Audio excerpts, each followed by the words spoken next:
Good morning, everybody. Friday morning, December 4th, and we're live with a couple of rock stars. Nicole Klues from out in the Washington, D.C. public school system.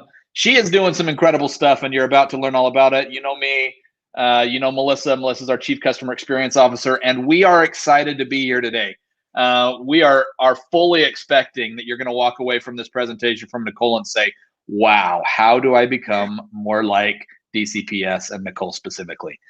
As always, let us know who you are in the comments. Any questions you might have for Nicole, Melissa, or I, drop them in the comments. We'll answer them over the next little bit. With that, Nicole, will you give us just a kind of a broad understanding of what your journey's been like? Where have you guys come from? What does Canvas look like at DCPS? Awesome. Yes, Mark, thank you. And welcome everybody. And actually good afternoon from the East Coast, if I have any East Coast friends out here. So thank you so much for having us here today, or having me here today to represent District of Columbia Public Schools. I'm really excited to tell you guys about our journey with Canvas. So actually we launched Canvas back in 2015. I actually started with DCPS at that point in time. And we actually launched Canvas in a unique way. We leveraged it as a content management system in addition to a small pilot for a learning management system. And we launched it through the lens of what we had was our Cornerstone initiative, where every child, every student around our district is going through, powerful, memorable, project-based learning lessons where second graders all learn to ride bikes, and seventh graders in math were figuring out how to get Wi-Fi access for everybody in the city. But teachers went into Canvas to access these cornerstones, access their curriculum, and also professional development resources. We really launched it as a one-stop shop for curriculum and resources. Because prior to that, curriculum can be in a lot of places, right? It could be on your Drive, Google Drive, your desktop, your Dropbox, because we're talking 2015. That seems like eons ago, right? So again, in addition to that content management system where our teachers were more in students in Canvas, we also had a small pilot that in our secondary schools that leveraged it as a learning management system with their students. So taking you from 2015 through 2016, 17, 18, we had additional uses. We've used it as the content management system. We have a full DCPS intranet portal within Canvas. And then of course, as through several initiatives, we've expanded the use of Canvas in the classroom. Throughout the journey, we had our Accelerating Innovation Cohort initiative, where 5 of our schools went one-to-one and leveraged Canvas in addition to 365 to really meet the needs of their students. And then also in 2019, the mayor announced our Empowered Learners Initiative, where in the next 3 years, grades 3 through 12 are getting one-to-one devices. And of course, that's accelerated via COVID for those students that need it.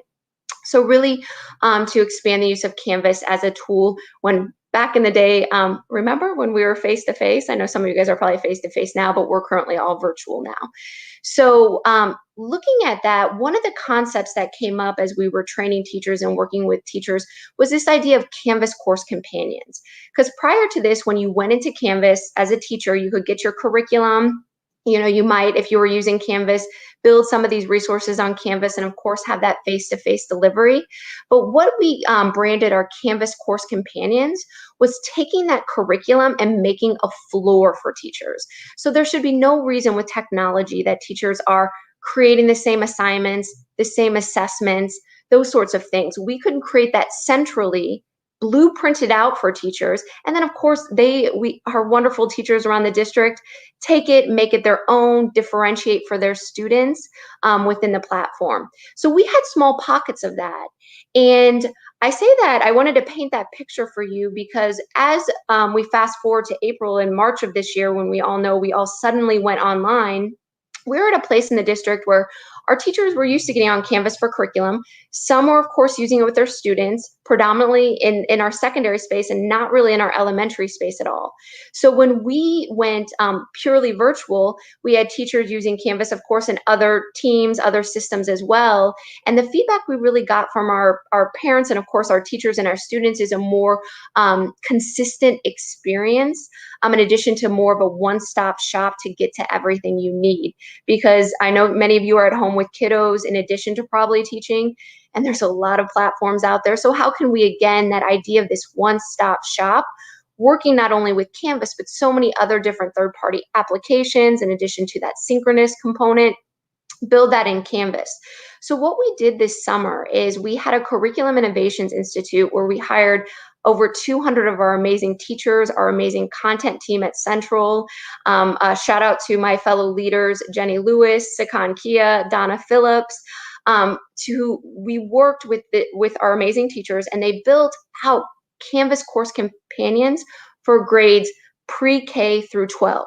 Because when we moved into this school year, knowing it was going to be all virtual, not knowing the timeline of that, we really wanted our teachers to all start with the same floor, and then of course leverage their time to meet the needs of their students. So what started with our Canvas course companions as small pockets of success and pilots, if you will, ended up yielding to a district-wide movement, and again helping to build that floor for teachers, which we were really, really excited about. And one other thing I want to plug, because I could talk about this all day, and I promise I'll quit talking so we can get to Q&A as well, is what we did in the spring, which was really powerful with Canvas as well, is, we were all, and as educational institutions across the country, right, we were all scrambling to make sure learning is still happening for our students. And again, some were using Canvas.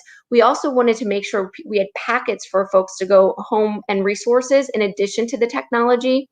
So what we did is we turnkeyed quickly a Canvas course, but we made it a public-facing site.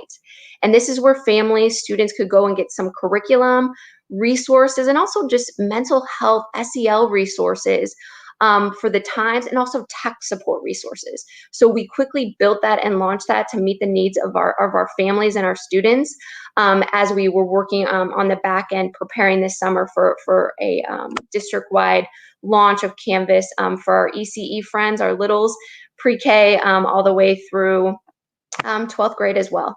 So that's a little bit about the journey. I could continue going, but wanted to plug some of the highlights on where we've been. And it's so ironic, guys, talking about 2015 or even 8-10 months ago. It seems like another lifetime.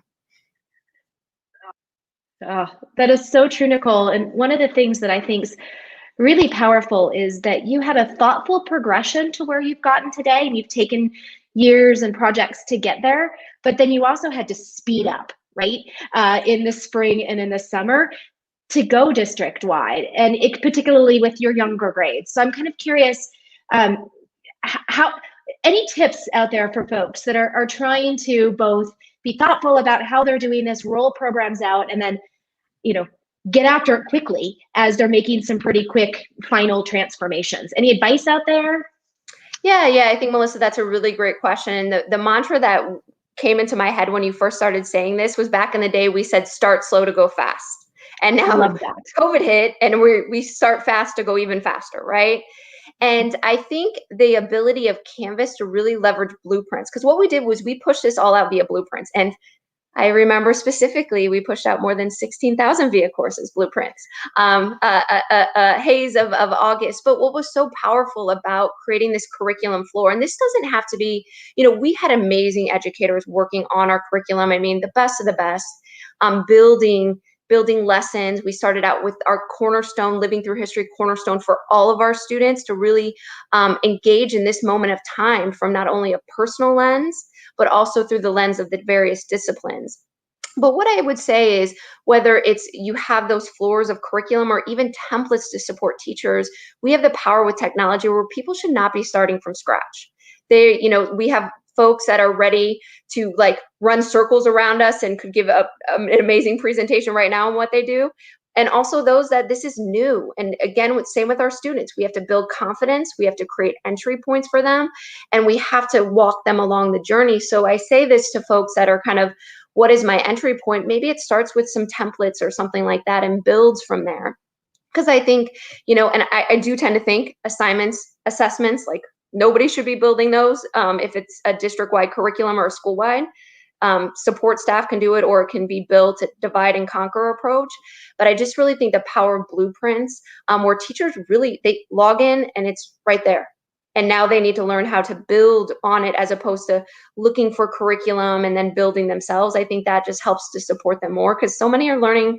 I mean, this is a new environment for so many of us. So the ways we can support them and then help them along their journey, I think is a powerful thing with the technology.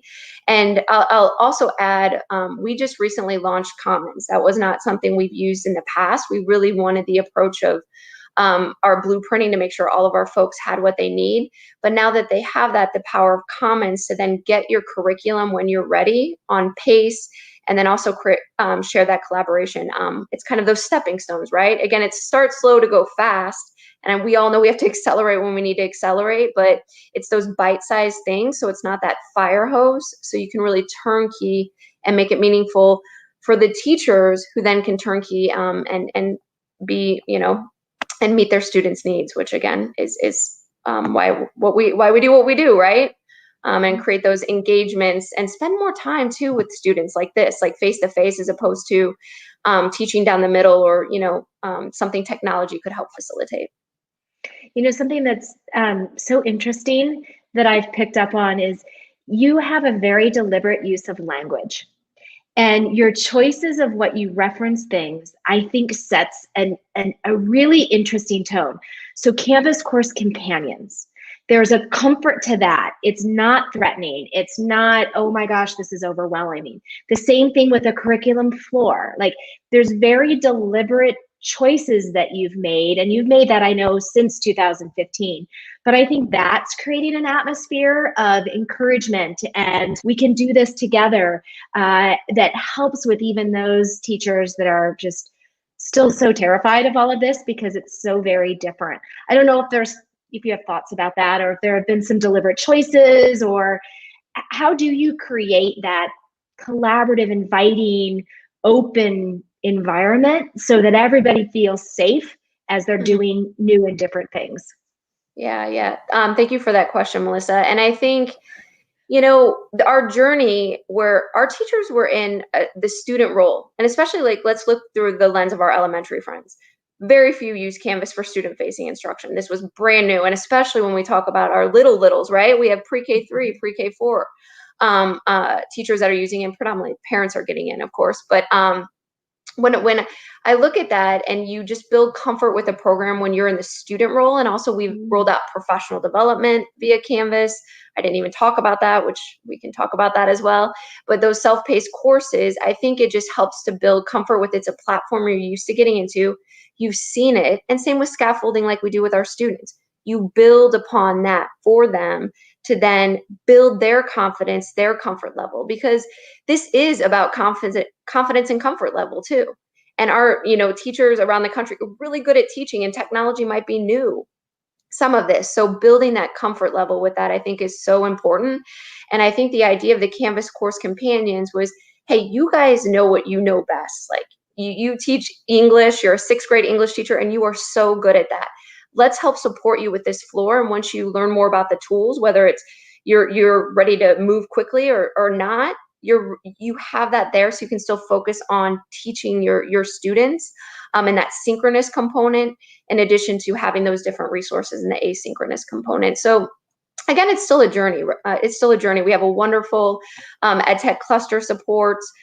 We have a lot of folks doing really great work, teachers sharing with one another, champions, if you will. And we've had champions in the district since 2015 using this. So no better way, in my opinion, not me talking about it, it's our teachers talking to one another about it and sharing their learning, which I think was so beautiful with our Curriculum Innovation Institute, because we did hire those teachers that learned about all of our tools. We call them power tools.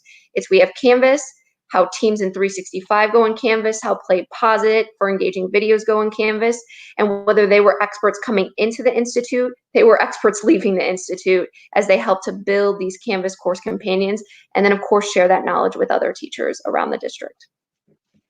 So Nicole, a couple of thoughts, and I'm furiously taking notes as we talk here.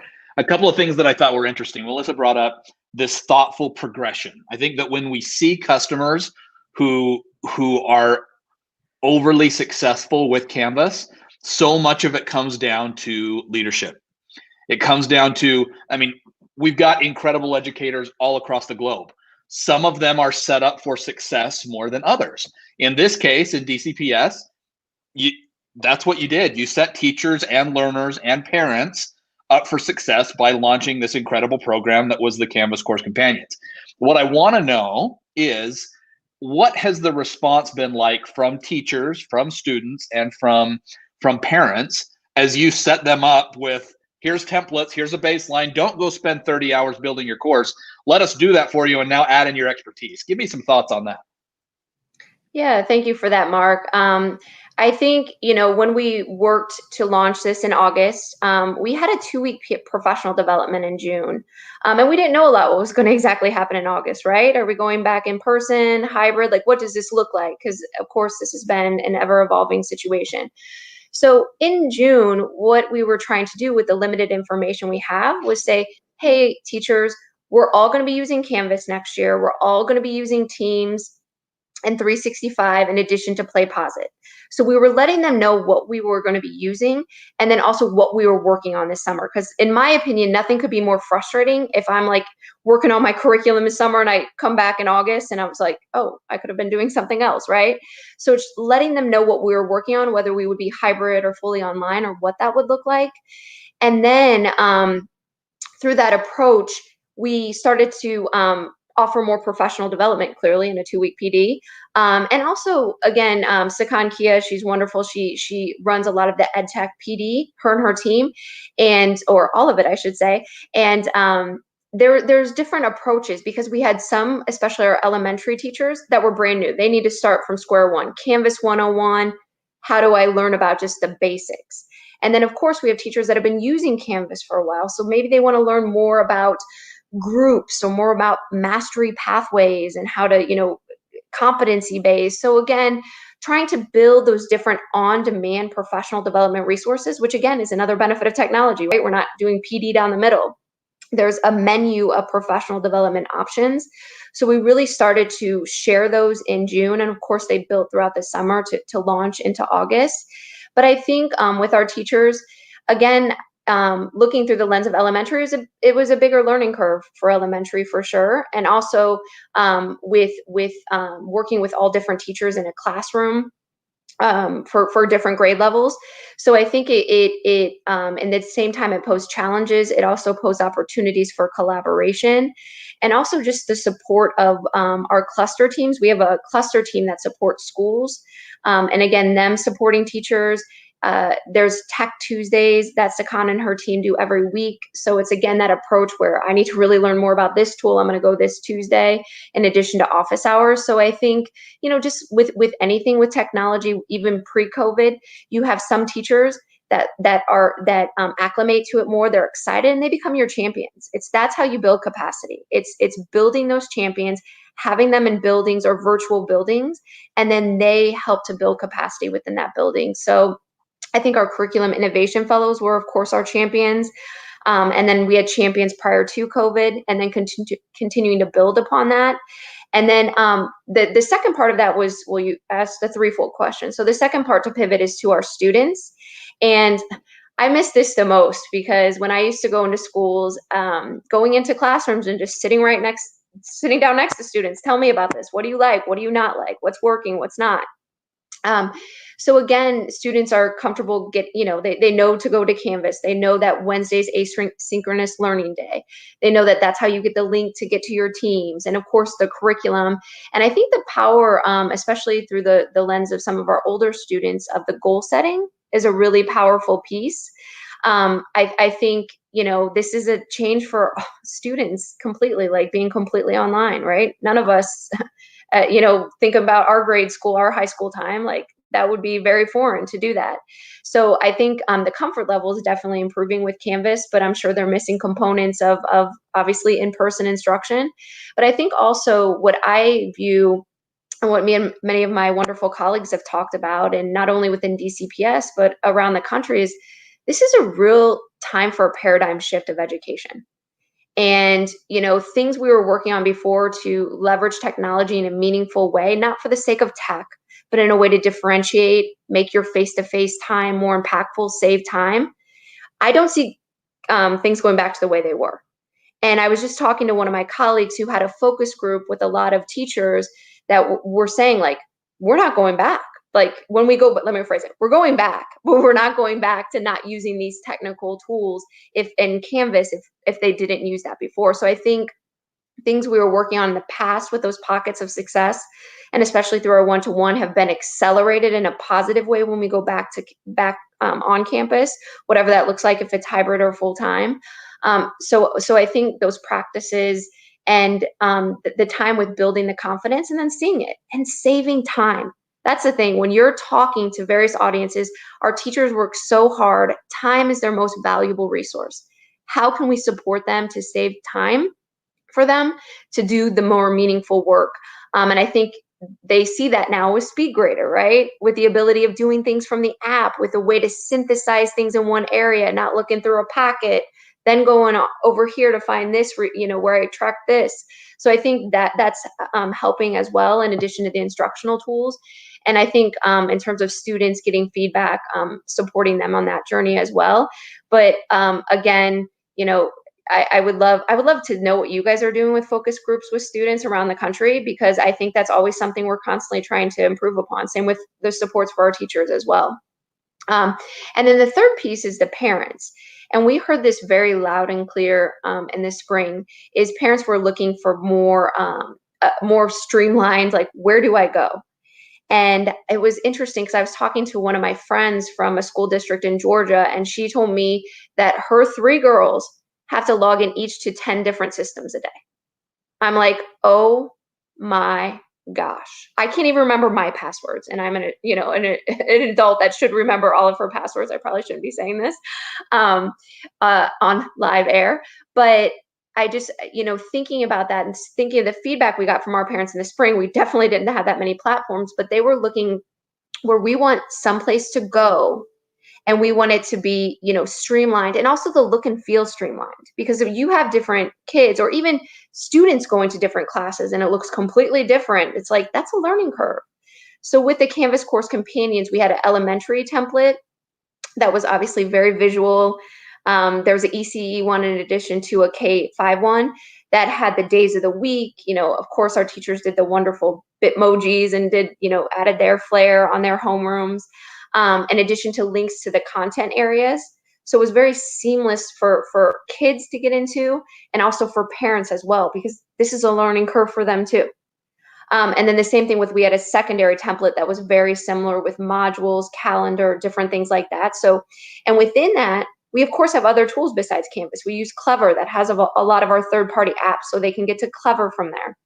And then, of course, we use Teams, which we know about the wonderful Teams integration, and Canvas. So that's how they were accessing their live component, in addition to the 365 and Smart Suite and some of our other tools we used as well. So again, going back to what reminds me of this one-stop shop back in 2015, we were trying to do that with this course companion, where this is your entry point, just like you walk into the building. And maybe today you're in Canvas doing stuff, or maybe you're going into Teams or doing something or accessing Clever, but it's still that walking into the building type feeling, and then getting to where you need to go in a very visual way. So you don't have to be thinking or drowning in tabs or what is the login to this. So that was also feedback from the spring to really enhance the experience for students and parents, and of course our teachers as well. You guys are doing impressive stuff, Nicole. Let's pause, and then I'll go back to Melissa. We've got one of our Canvas friends. If you don't know Brad Moser, he is the director of blended learning out in the Blue Valley School District in Kansas. He's fantastic. Another fellow Canvas rock star. And he is he's peppering us with questions. So I've got to get to some. I don't want Brad mad at me. He's one we want to keep happy for sure. Brad says, what's one thing you'd recommend a school start doing to find success like you've had? It's a pretty broad question. I know, Brad. I like that. Leave it to Brad. He'll ask those. Thank you, Brad, and hope you're doing well and everybody at your school is staying safe and healthy. So I think, ours was a journey. I don't want to sit there and think that we just flipped a switch, Canvas turned on, woo, everybody's using Canvas, full adoption. It was definitely a journey. And through those pilots and course companions, we learned a lot, right? But obviously we're all in different times right now where we had to accelerate pretty quickly. And, there's still but we're all constantly working on improving no matter where we're at on the journey. And we're definitely working on improving because we're still on a journey, of course, as well. But again, I look at it as, how do you help solve people's problems with the tools, right? And also at the same time, and when I say problems, I mean, as a teacher, I care about teaching my students and making those connections. How can Canvas help me do that in a way that's meaningful and makes sense to me first? Because if it doesn't make sense to me, I'm not going to use it. And then I can obviously engage my students that way. So I feel like there's entry points for teachers to get them on board. And I think that looks different. I think that looks different by teacher. And I think when you talk about, how do we find success, I think you create a floor for everybody, and then whatever those stepping stones are for folks. Because I'll just give you a little example that popped in my mind back in the day when, a couple years ago when we were getting folks excited about using Canvas, blended learning, right? When we were in school full time. And I remember the one tool that hands down, I would tell teachers, even if some were like, I don't know if I want to use this is something else, SpeedGrader. I would show them and the rubrics and how they could annotate. And it was like, done, sold, done. This is it. Now I want to learn more. So I just think when you're showing tools or creating a platform or whatever that floor is, of again, how can you save teachers time and also make the learning experience more valuable? Because what's not more valuable than feedback, real-time feedback on students' work. So again, I think it's also stepping stones, because it's that balance, because too much information, everybody, we know this as educators, right? Brain shuts off. So what is that sweet spot? And I think talking to your teachers, obviously they tell you what they want and what they need. And I think that idea of this floor with the technology, whether it's a curriculum floor, whether it's a template, whatever it is, and then building from there is going to be really, really, I think it's so important, because again, such different times right now in teaching, and the more support we can give to our teachers, I think the better. And I think Canvas is equipped with those tools to do that in a seamless way, whether it's from the district level and or the school leadership level, whatever your system looks like.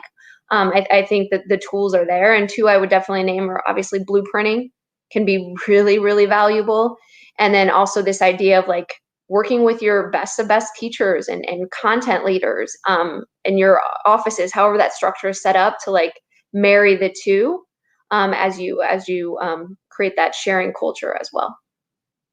So hopefully that answered it. It was a process, right? It's a process. One of the things that you talked about too was helping teachers understand how it will help solve a problem, right? Or it's not just about, I used to teach this way, now I have to teach this way. You've taken that off the table. You've said, hey, how do you want to teach? And what do you need to do? How did you scale having those conversations? Because I think, you have a decent sized district, right? And there are a lot of other districts out there that are thinking, I want to do that. I want to inspire teachers. I have a lot of teachers.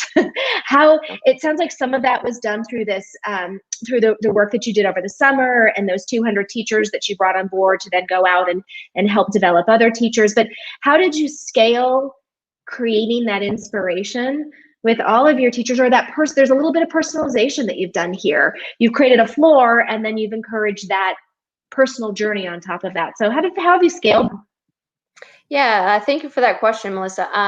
I think, so looking at our setup at the beginning of, or not the beginning of August sometime, again, August is a blur. I'm sure it's a blur to many of you on the air as well, right? We don't want to go back to August.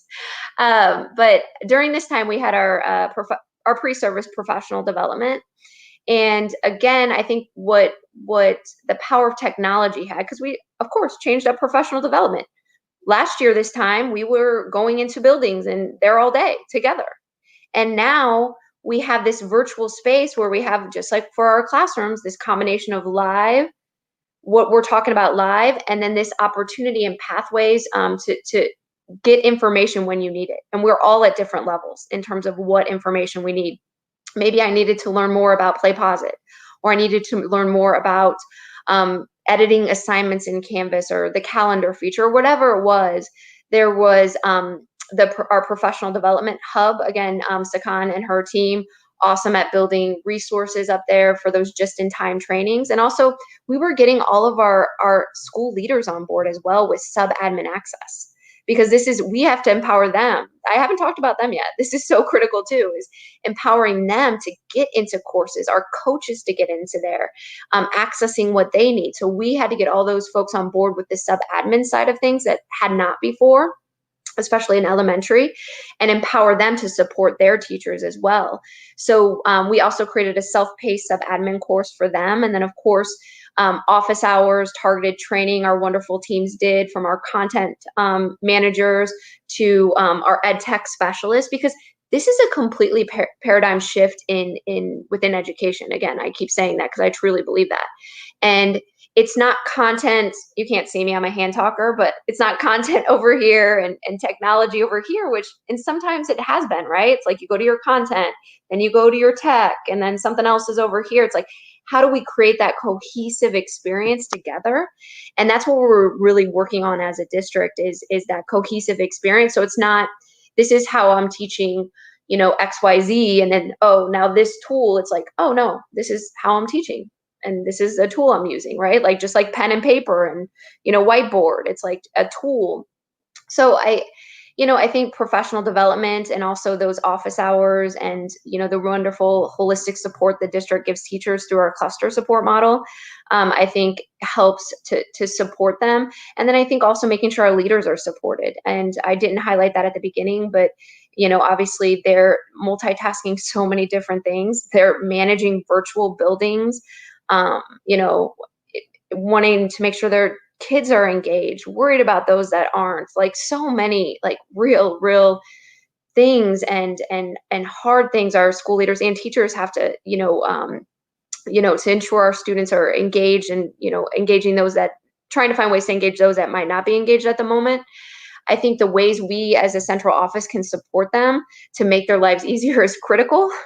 And I think, again, that power of the technology and empowering them with the tools to get to what they need when they need it is so important on how they're managing these virtual buildings as well. So I think that sub-admin piece, I did not highlight that at the beginning, but that is so critical, and how you set up your instance to make sure it's intuitive in a way where if I'm managing a school, I see all my students, I see all my teachers, I can get into all my courses, I can join their live sessions if I want to. And same with coaches. So they're walking side by side with teachers as they build this capacity. So I don't know, I think I answered your question, but. You nailed it. You nailed it, Nicole. Interesting question here from our friend Darren. And I'll let you read there, and I'll kind of give a high level overview of what he's saying. He'd love to hear your perspective on the impact of technology in K-12 moving into higher ed, vice versa as well.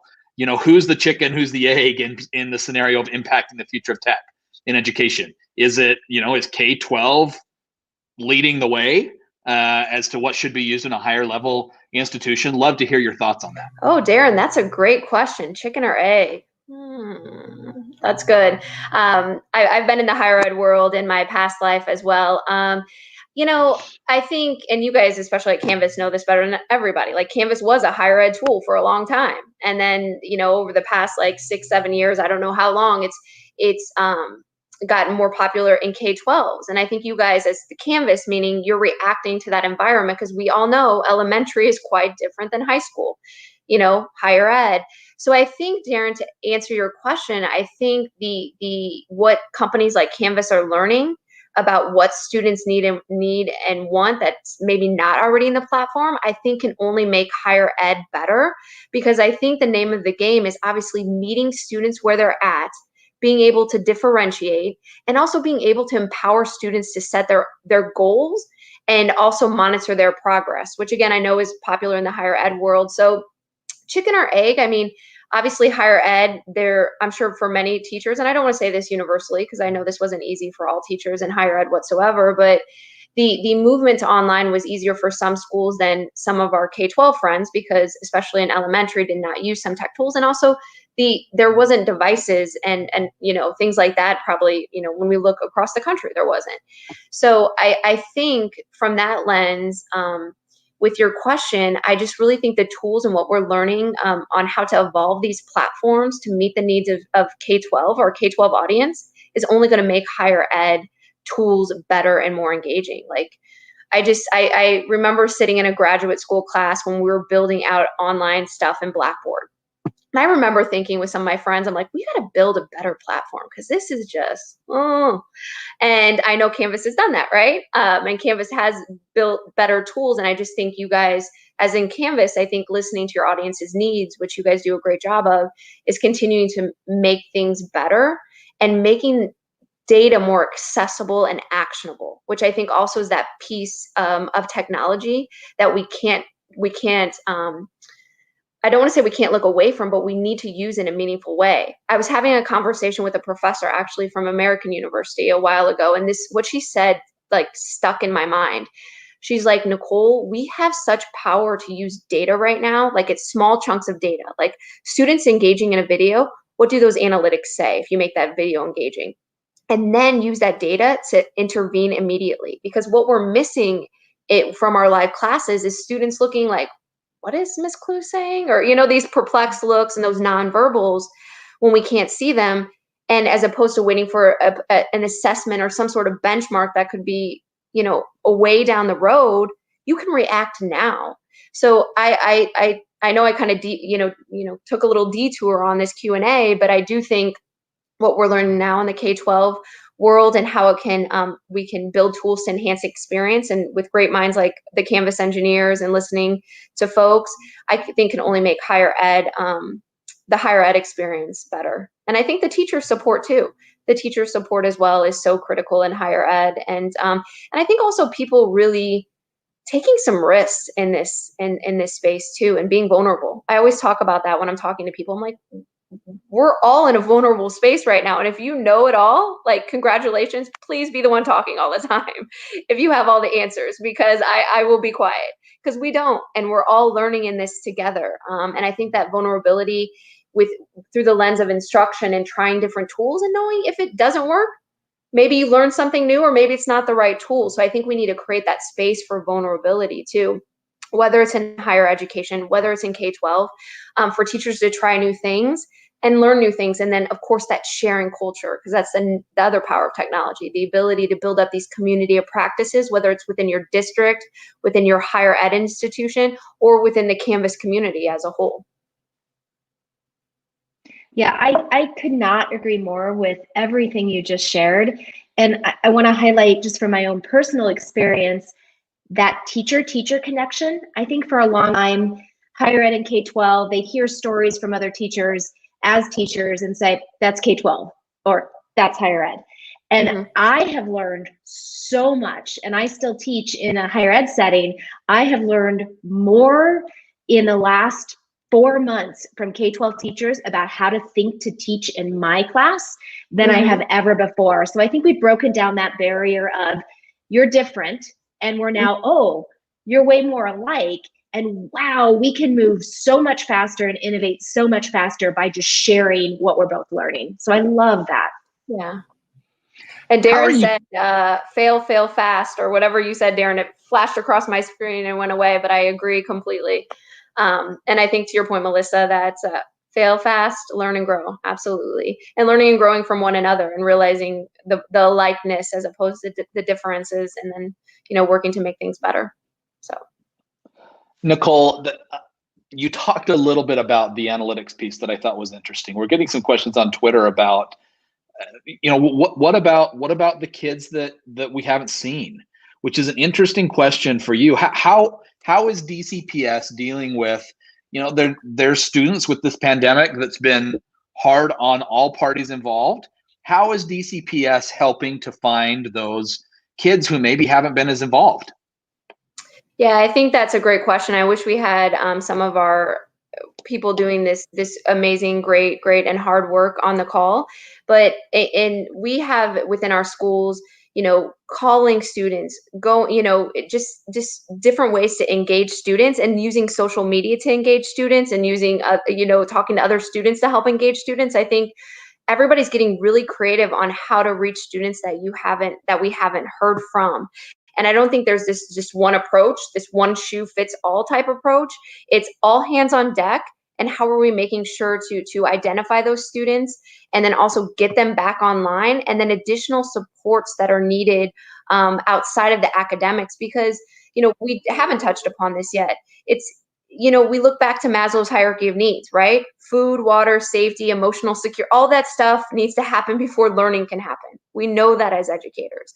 And if that's not met, then you could have the best Canvas setup and teams and all these things. It's going to fall flat. So again, how our school leaders, making sure to reach out, providing those supports. We have a social emotional support team. We just have a very holistic, our focus is always the whole child. So again, reaching out to kids and engaging them in different ways. And I also think, within the classroom, the power of teachers not having to spend all the time building all this stuff is that power to then connect with students, whether it's in a small group, whether it's one-on-one, or however that looks. Maybe it's on the phone. Those just different ways to connect. And I know our teachers are working extremely hard all hours of the day, because we all know that this is like a 24/7 classroom now. And I really want to give everybody, they're just doing incredible work in that area. So it's again, not this one shoe or one size fits all. Totally agree. I'm going to ask one more question that's going to be to Melissa, and then I'm going to have Melissa round things out with you, Nicole. So Melissa, Brad asked an interesting question here when he says, essentially, how does Canvas continue to innovate over the next little bit to make sure that it doesn't feel like we're just putting out features just to put out features, so that it's not overwhelming for students and teachers? What's the approach, and what are we doing to solve that problem? Yeah, and it's such a great question, Brad. And I think the very short answer is we have to partner with our customers, and we have to partner on both needs and understanding what is missing. So a great example is, and we hear from our customers, and we're doing a lot of work on this, but you need better reporting, especially around attendance reporting. And you need to be able to slice and dice attendance reporting in different ways so that you can get at really ensuring that you're looking at the whole child, right? It just as Nicole shared. So that is an example of, we hear that we need to be evolving, and those are kinds of the feature part of it. But there's also the pace part of it, and we need in that partnership to be coached on, this is too much, this is too little. And you know what? All of our customers are going to have a little bit of a different pattern to that, but that's okay. We need to normalize that. That's our job, to normalize what we're hearing, pace at how we can best grow our platforms for all of our customers and provide those right tools. But like I said, that only comes from a partnership. And that's us reaching out to you, but that is also you reaching out to us as customers. We need to have that back and forth flow, or else we're going to miss things, you're going to miss things, and we aren't going to be able to pace that and draw those right features out that need to be happening. But I can tell you that we're listening. We're here, we're trying to pay attention to both of those dynamics and really drive what's best for K-12, higher education, all of our customers.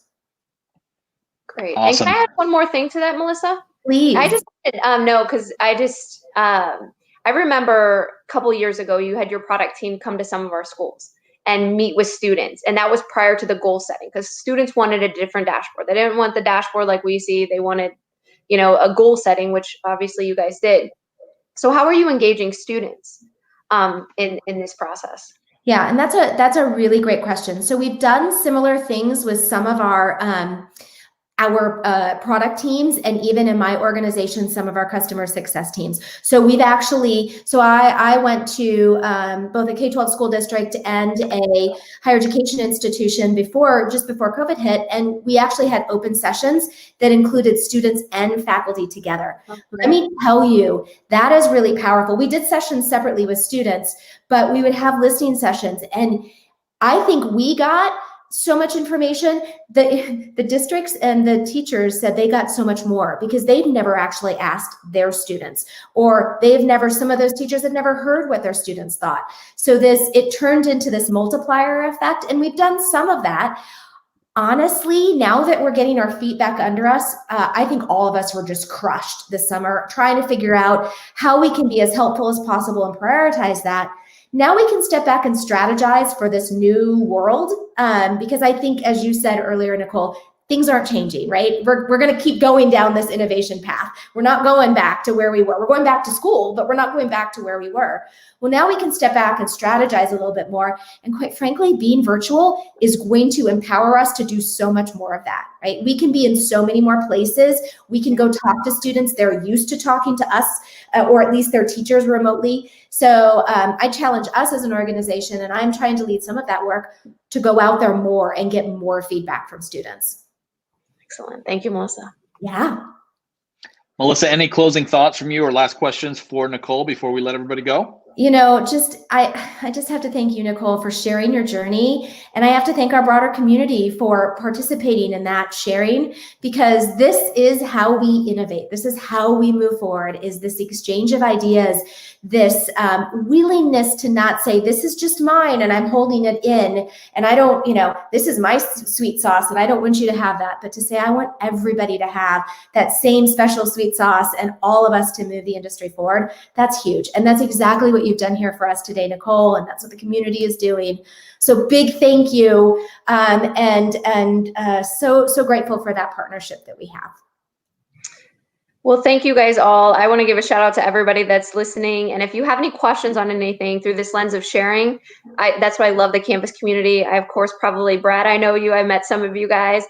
Email me, nicole.klues@k12.dc.gov. It's KLUES. I'm sure it's somewhere in this thing. I'm behind the scenes. I'm in the room. I can't see what you guys see. But yeah, definitely reach out. We're always happy to thought partner, collaborate. Again, we're all learning together in this journey. And again, this idea of sharing and learning from one another is really powerful. So thank you guys for creating this space for that. And I look forward to continued discussions. So thank you. Awesome. And big shout out to the team at DCPS, Sakan, Donna, Karen, Jenny, so many other folks. But it was a labor of love by so many people, including all of our teachers. Huge shout out to DCPS. Congrats on the success they've seen, and more importantly, just their ability to learn and keep progressing. We are off for the weekend, everybody. Have a great weekend. Enjoy whatever holiday plans you have. We will be back next week. Thanks, everybody. Thanks especially, Nicole. Have a good day.